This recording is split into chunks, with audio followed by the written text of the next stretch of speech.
Yeah. Never very straight off the tee, but neither was Seve, to be fair, was it? Was it his strength? That day, I putted him off the course, is all I can say. Yeah.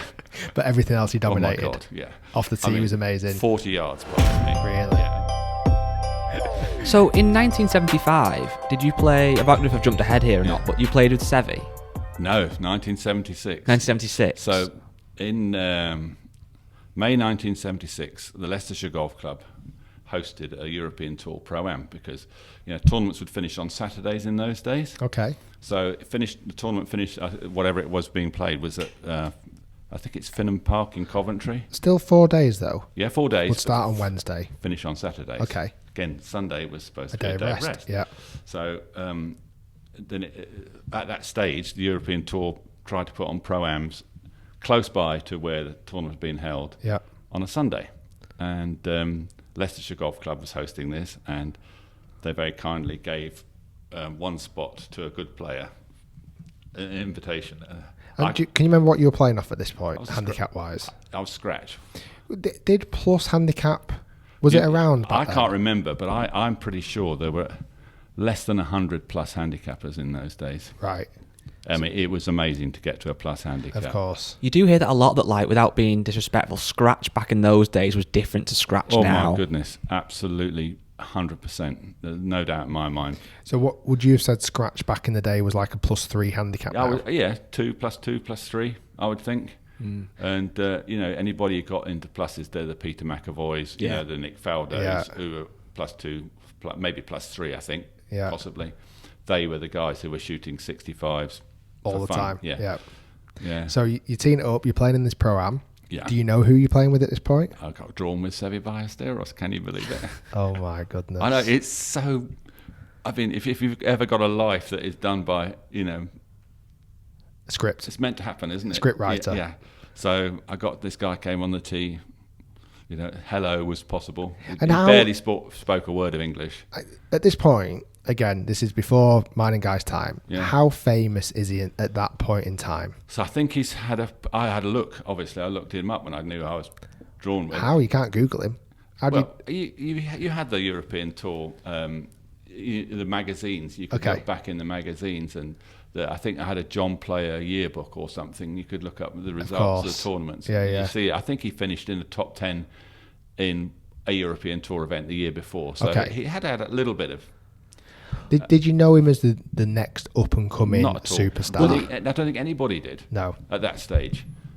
Was it as did you, around that time, did you have people who were coming up like Nick Faldo who was pipped as the next superstar, or as kind of the new world created that buzz around great players coming through? Media in those days, you might have got the Daily Telegraph covered amateur golf like amazingly. Yeah. So that was, you might have had a little spot about, Michael Williams might have written something about the next up-and-coming player.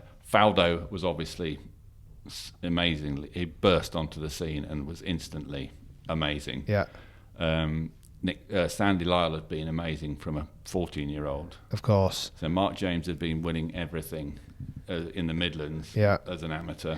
And do you think someone like Seve coming from Spain, there wasn't that buzz around that? Like if he was maybe living in England at the time, it would have been a huge buzz, I think, for us then. But back in the day, because he was over in Spain, you didn't really know a lot about him. And golf in Spain was very much the rich people's game. Yeah. It wasn't.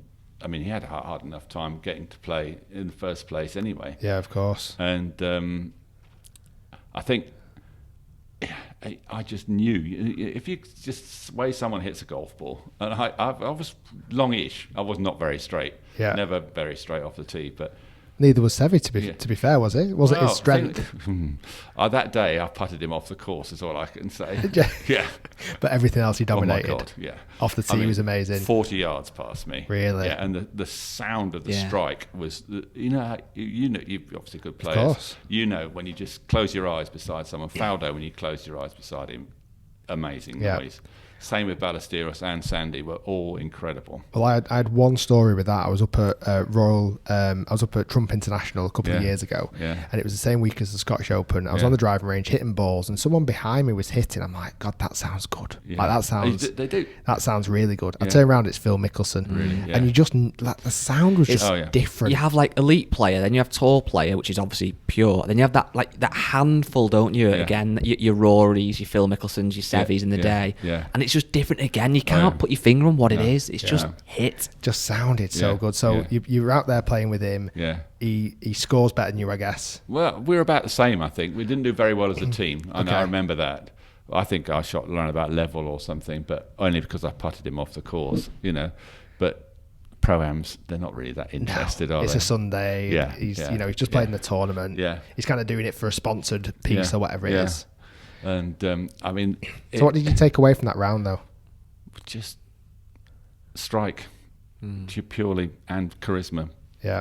There was charisma already. There was charisma. Really? Yeah. Good with you. Very nice to me. Yeah. And even though he couldn't speak loads of English at that point, but it was just fun. And it was like the round went far too quickly as far as I was concerned. Of course. But then obviously, that sticks in your mind, doesn't it? And then 2 months later, Royal Birkdale. Yeah.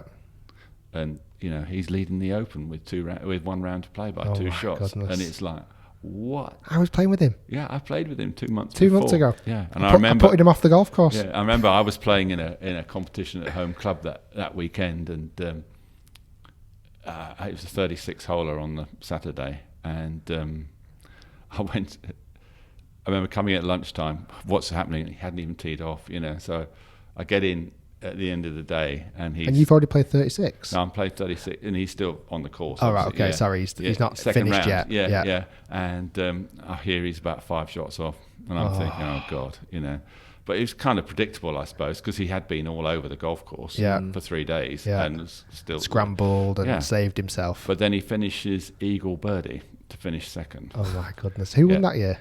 Johnny Miller. Okay, yeah. And Johnny Miller shot 65, I think, in the final round. Wow. So brilliant, and he was playing with Seve. And, two very different games, I guess. Oh yeah.